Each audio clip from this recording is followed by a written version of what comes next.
Hello students, I am your math teacher. Today we will discuss about class 10 NCERT lesson Introduction to Trigonometry. This is part 24 video. In this video we will discuss about trigonometric ratios of complementary angles. ये हमको देखना है. So सबसे पहले what is mean by complementary angles? So what is mean by complementary angles? Complementary angles क्या होता है?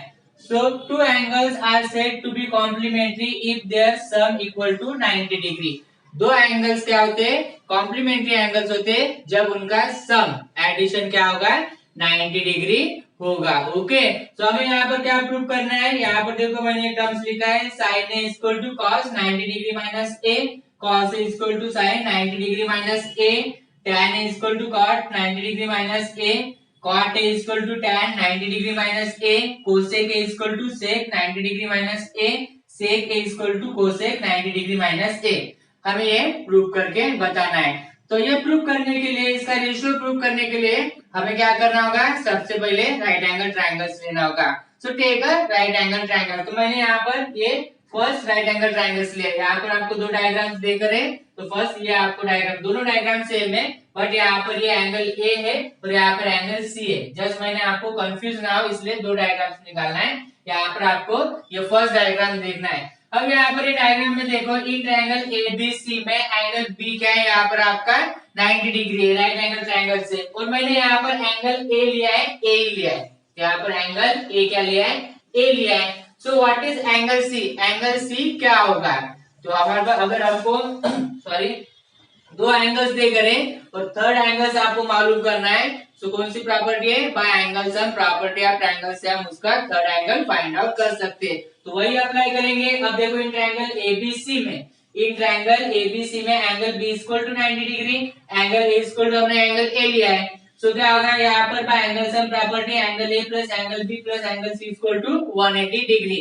Angle A की जगह हमने एंगल ए ही रखा है, एंगल बी कितना लिया है? 90 डिग्री और एंगल सी हमें फाइंड आउट करना है इज इक्वल टू 180 डिग्री. अब यहाँ पर देखो angle A plus angle C is equal to 180 degree. ये 90 डिग्री इधर शिफ्ट हुआ, कितना होगा? Minus 90 degree. सो यहाँ पर देखो angle A plus angle C equal to 180 degree minus 90 degree कितना होगा? 90 डिग्री हो जाएगा. अब एंगल सी फाइंड आउट करना है तो ये 90 डिग्री माइनस ये एंगल इधर शिफ्ट होगा तो माइनस एंगल ए, मतलब एंगल सी कितना मिला यहाँ पर? 90 डिग्री माइनस एंगल ए. तो यहाँ पर मैंने लिखा है 90 डिग्री माइनस ए, ये आपका एंगल होगा सी होगा. अब इसका रेशियो फाइंड आउट होगा. अब हमें तीनों एंगल्स मिल गए. अब इसका हम रेशियो फाइंड आउट करेंगे. तो ओके देखो, तो सबसे पहले यहाँ पर देखो क्या होगा, किस तरह से होगा साइन के लिए. अब हमें यहाँ पर देखो साइन ए कॉस ए, ये तो पहले फाइंड आउट कर लेंगे. यहाँ पर देखो sine A equal to cos 90 degree minus A किस तरह से आएगा और cos A equal to sine 90 degree minus A किस तरह से आएगा. तो यहाँ पर देखो साइन ए इक्वल टू ये एंगल है, साइन ए इक्वल टू कितना होगा? क्या है आपका फार्मूला? आपका फार्मूला क्या है? Perpendicular by hypotenuse. तो परपेंडिकुलर क्या है यहाँ पर? ये देखो बीसी है, बीसी एंड हाइपोटेनियस क्या है यहाँ पर? एसी, एसी होगा. ओके, नाउ सेकंड अब यहाँ पर देखो, अब साइन ए हुआ है, अब क्या होगा? कॉस ए फाइंड आउट होगा आपका. कॉस ए इक्वल टू क्या है फार्मूला इसका? Base by hypotenuse. ये आपको याद होना, बेस बाय हाइपोटेनियस. बेस क्या है यहाँ पर? ये देखो ए बी और हाइपोटेनियस ए सी. तो ये होगा आपका ए बी बाय ए सी हो जाएगा. ओके, नाउ अब यहाँ पर साइन ए कॉस ए मिला है. अब यहाँ पर एंगल सी के लिए फाइंड आउट करेंगे. तो सिमिलरली यहाँ पर देखो साइन सी कितना होगा? साइन सी मतलब ये एंगल सी कितना होगा? तो साइन सी का एंगल क्या है? सी के लिए क्या एंगल? 90 डिग्री माइनस ये 90 डिग्री माइनस ए है. ओके, मैं एंगल यहाँ पर क्योंकि एंगल ए के लिए हमने एंगल ए लिया है तो सी के लिए क्या मिला था हमें? 90 डिग्री माइनस ए. तो अब मैंने यहाँ पर देखो ये सी इधर इस तरह से लिखा है. अब ये डायग्राम देखो क्यों इधर इस तरह से लिखा है? क्योंकि यहाँ पर आपको कोई भी कंफ्यूजन नहीं होना. अब यहाँ पर देखो ये ए की जगह मैंने ये सी लिखा है क्योंकि ये वाला एंगल इस तरह से लिखा है और ये एंगल ऊपर में लेके गया. तो ये डायग्राम में देखो तब ये आपका एंगल सी हुआ, तो इसका बेस क्या होगा? ये बेस होगा और परपेंडिकुलर क्या होगा? ये होगा और हाइपोटेन्यूज सेम रहेगी. अब 90 डिग्री माइनस ए के लिए यहाँ पर देखो 90 डिग्री माइनस ए के लिए यहाँ पर साइन के लिए, साइन के लिए तो क्या है formula? Again perpendicular by hypotenuse. तो यहाँ पर परपेंडिकुलर क्या है, यहाँ पर देखो AB है परपेंडिकुलर हाइपोटेन्यूज AC है, तो ये होगा AB बाय AC हो गया है। अब यहाँ पर देखो अनदर, अब साइन 90 डिग्री माइनस ए हुआ, अब क्या फाइंड आउट करना है, कॉस। कॉस ये एंगल सी के लिए, ये 90 डिग्री माइनस ए के लिए, तो क्या होगा यहाँ पर कॉस 90 डिग्री माइनस ए के लिए, अगेन क्या है यहाँ पर एंगल सी है, तो क्या होगा यहाँ पर आपका कॉस के लिए, कॉस के लिए तो क्या है आपका फार्मूला बेस बाय हाइपोटेन्यूज, तो यहाँ पर क्या है बेस बाय हाइपोटेन्यूज, बेस क्या है यहाँ पर आपका, अब कंपेयर करोगे तो बेस क्या है यहाँ पर, ये बेस है BC और हाइपोटेन्यूज AC है, तो BC by AC, BC by AC मिला, यहाँ पर ये बेस BC है और हाइपोटेन्यूज AC है। नाउ अब यहाँ पर कंपेयर कर लो, अब यहाँ पर देखो ये जो साइन A है, साइन A क्या है BC बाय AC है, और यहाँ पर देखो cos 90 डिग्री माइनस A क्या है यहाँ पर BC बाय AC है, ये भी आपका क्या है BC बाय AC है। ओके, अब हम इसको इक्वेशन दे देंगे सभी को, ये आपका इक्वेशन होगा 1, ये होगा आपका इक्वेशन 2, ओके, ये थर्ड होगा आपका, ये इक्वेशन होगा आपका थर्ड, और ये आपका इक्वेशन होगा फोर्थ होगा। ओके, तो यहाँ पर देखो फ्रॉम इक्वेशन 1 एंड 4 से क्या मिलेगा आपको, साइन है यहाँ पर BC बाय AC है, यहाँ पर भी BC बाय AC है, तो यहाँ पर देखो राइट हैंड साइड इक्वल है तो उसकी लेफ्ट हैंड साइड भी इक्वल हो जाएंगी, तो यहाँ पर साइन है equal to cos 90 degree minus A होगा, तो आप यहाँ पर लिख सकते हैं directly from 1 and 4, from 1 and 4 क्या मिला यहाँ पर, sine A is equal to cos 90 degree minus A मिला, यहाँ पर आपको क्या मिला, sine A is equal to cos 90 degree minus A मिला है। ओके, नाउ अब अगेन ऑब्जर्व कर लो, यहाँ पर सेकंड इक्वेशन में देखो, सेकंड इक्वेशन में AB बाय AC है यहाँ पर, और यहाँ पर क्या है, यहाँ पर भी AB बाय AC है, ये भी आपका क्या है AB बाय AC है, ये क्या है आपका A है।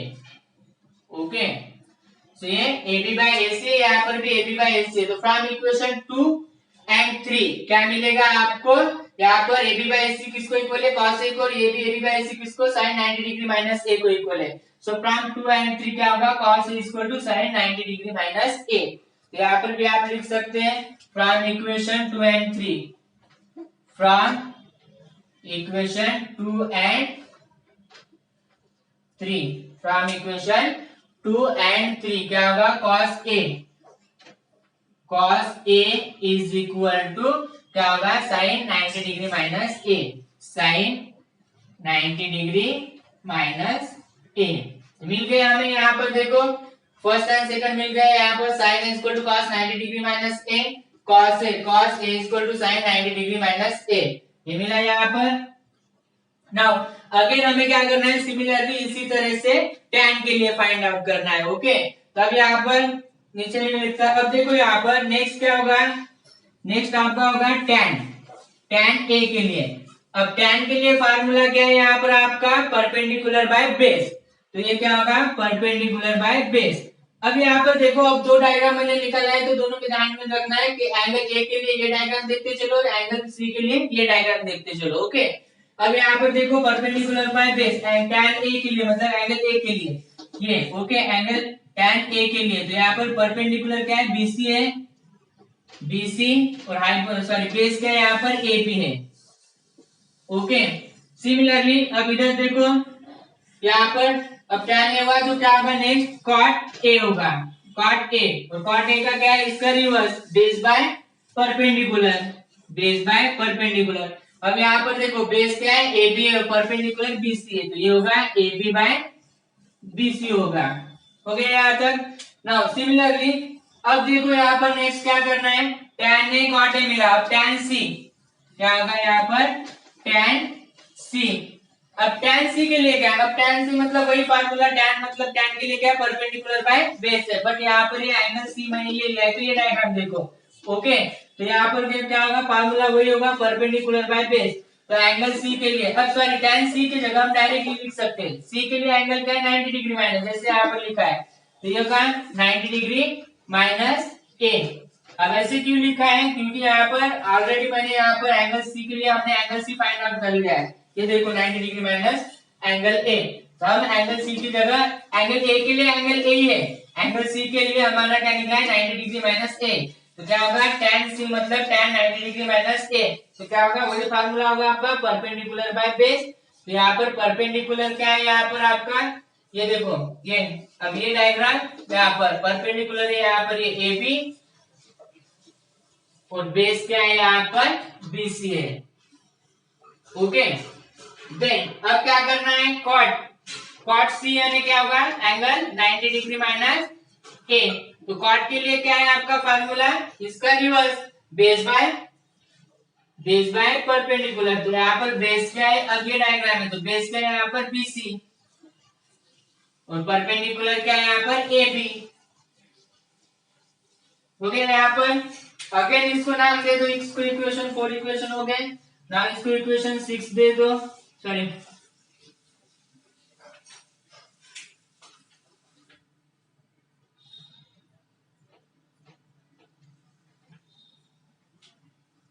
क्या होगा, ये आपका इक्वेशन 5 होगा, ये होगा आपका इक्वेशन 6, ये होगा 7th इक्वेशन होगा आपका, और ये होगा आपका 8th इक्वेशन।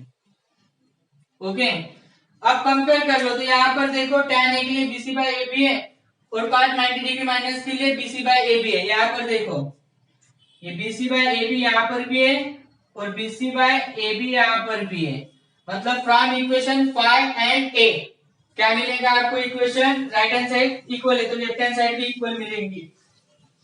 तो क्या होगा from 5 and 8, okay from 5 and 8 से क्या मिलेगा यहाँ पर आपको, ये देखो लेफ्ट हैंड साइड क्या इक्वल होगी, tan a equal to cot 90 degree minus A, क्या होगा tan a is equal to cot 90 degree minus A.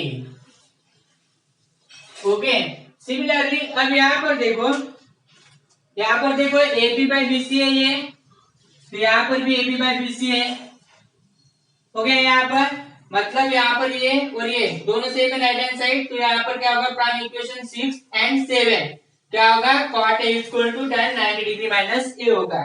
तो आप लिख सकते हैं यहाँ पर फ्रॉम 6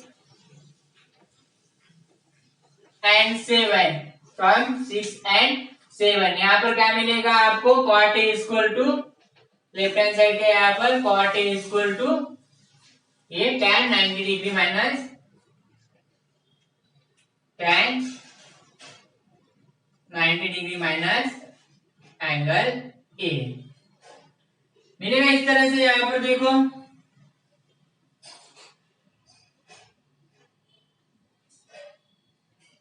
नाउ अब यहाँ पर देखो प्रूफ हो गया हमारा tan a equal to cot 90 degree minus A, cot a equal to tan 90 degree minus A, मतलब हमारा ये tan a cot 90 degree minus A proof हुआ, cot a tan 90 degree minus A ये भी यहाँ पर हमारा प्रूफ हो गया। ओके अब क्या करना है, अब हमको क्या फाइंड आउट करना है कोसेक एंड सेक का। Okay cosec a equal to sec 90 degree minus A और sec equal to cosec 90 degree minus A. Okay तो जस्ट मैं यहाँ से थोड़ा सा रब करता हूँ ऊपर से। अब यहाँ पर देखो क्या होगा, नाउ अब देखेंगे कोसेक ए एंड सेक ए के लिए। कोसेक ए क्या होगा यहाँ पर, कोसेक एंगल ए के लिए, एंगल ए के लिए क्या होगा यहाँ पर कोसेक ए, इसका फार्मूला क्या होगा यहाँ पर कोसेक ए का ये होगा हाइपोटेन्यूज बाय परपेंडिकुलर।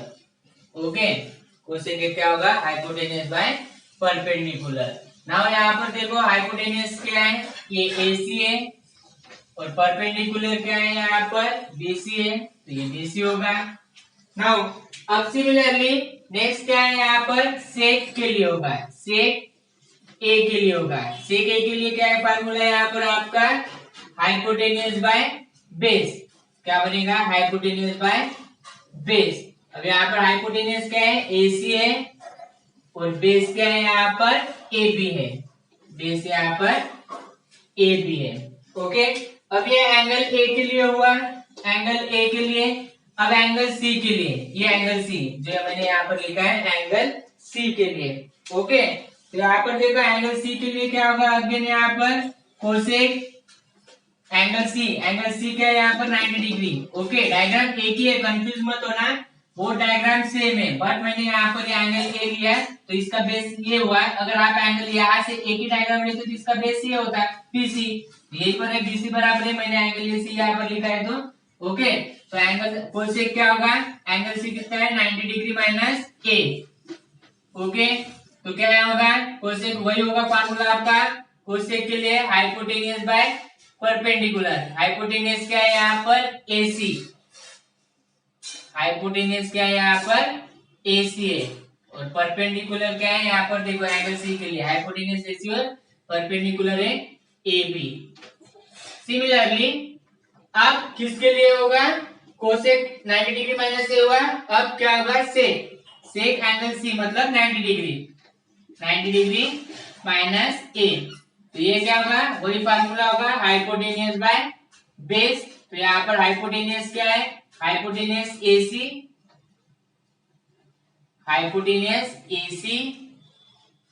और बेस क्या है यहाँ पर BC है।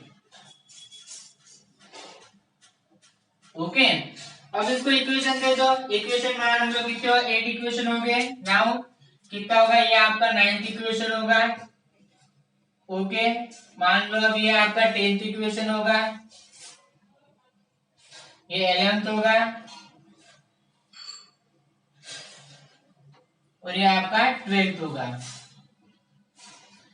अब यहाँ पर देखो अगेन मान लो यहाँ पर देखो AC बाय BC यहाँ पर है, यहाँ पर AC बाय BC है, यहाँ पर देखो ये AC बाय BC ये यहाँ पर है, मैं ऐसे कट करके दिखा रहा हूँ, यहाँ पर भी AC बाय BC है, ये दोनों सेम है, मतलब राइट हैंड साइड सेम है तो लेफ्ट हैंड साइड सेम होगा। तो फ्रॉम इक्वेशन 9 एंड 12 क्या होगा, फ्रॉम 9 एंड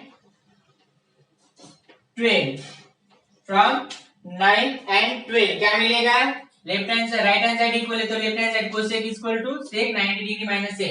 तो यहाँ पर मिलेगा cosec A is equal to sec 90 degree minus A मिला। यहाँ पर देखो cosec A equal to sec 90 degree minus A, ये मिला यहाँ पर। नाउ अब इक्वेशन देखो यहाँ पर देखो 10 एंड 11 देखो, यहाँ पर भी AC बाय AB है और यहाँ पर भी AC बाय AB है, right hand side both equal है तो लेफ्ट हैंड साइड भी क्या होगा, इक्वल होगा। तो क्या होगा, from 10 and 11, from 10 and 11, okay, from 10 and 11। अब लेफ्ट हैंड साइड क्या है, sec A is equal to cosec 90 degree minus A, cosec 90 degree minus A. तो यही आपको प्रूव करना था। यहाँ पर देखो कौन सा था, sec A equal to cosec 90 degree minus A, ये यहाँ पर देखो sec A equal to cosec 90 degree minus A, मतलब यहाँ पर आपको ये पूरे टर्म्स क्या करना था, ये आपको प्रूव करके बताना था ये टर्म्स में। ओके, हमने पूरा प्रूव कर दिया, यहाँ पर sine A, cos A, tan A, cot A, cosec A, sec A, ये पूरा यहाँ पर हमने प्रूव किया है। आपको अब नेक्स्ट एक्सरसाइज सॉल्व करने के लिए ये पूरा टर्म्स क्या करना है, ध्यान में रखना है यहाँ पर, क्योंकि नेक्स्ट एक्सरसाइज में आपको जो एक्सरसाइज 8.3 है यहाँ पर आपको यही फार्मूला यूज करना है। मतलब साइन ए क्या होगा, cos 90 degree minus A, cos A sine 90 degree minus A, like that, ये पूरे आपको याद करना है। जस्ट हमने यहाँ पर ये टर्म्स में क्या किया, उसको प्रूव किए किस तरह से, मतलब ये आंसर आता है इसका, लेफ्ट हैंड साइड और राइट हैंड साइड किस तरह से इक्वल आती है। ओके, बट जब हम फॉर्मूला मतलब सॉरी जब हम एग्जांपल सॉल्व करेंगे तो हमें ये डायरेक्ट फार्मूला पुटअप करके उसका आंसर फाइंड आउट करना है। तो सबसे इंपॉर्टेंट बात है कि ये आपको ध्यान में रखना है। अब ये ए है मींस क्या होगा, एंगल ए के लिए होगा। अगर इसमें क्या होगा, अगर एंगल बी है तो एंगल बी के लिए होगा, एंगल सी है तो एंगल सी के लिए होगा। तो इस तरह से आपको ये मतलब ये मेंशन किया है, एंगल ए के लिए मेंशन किया है। एंगल जो भी देकर रहा, सपोज थीटा देकर रहा तो थीटा के लिए मेंशन करना होगा आपको। तो ये बात आपको ध्यान में रखना है, ये पूरा फार्मूला आपको याद कर लेना है। आई होप कि आपको ये अच्छी तरह से समझ में आ गया होगा। ओके, सो नाउ इसके एग्जांपल्स देखते हैं नेक्स्ट वीडियो। Thank you.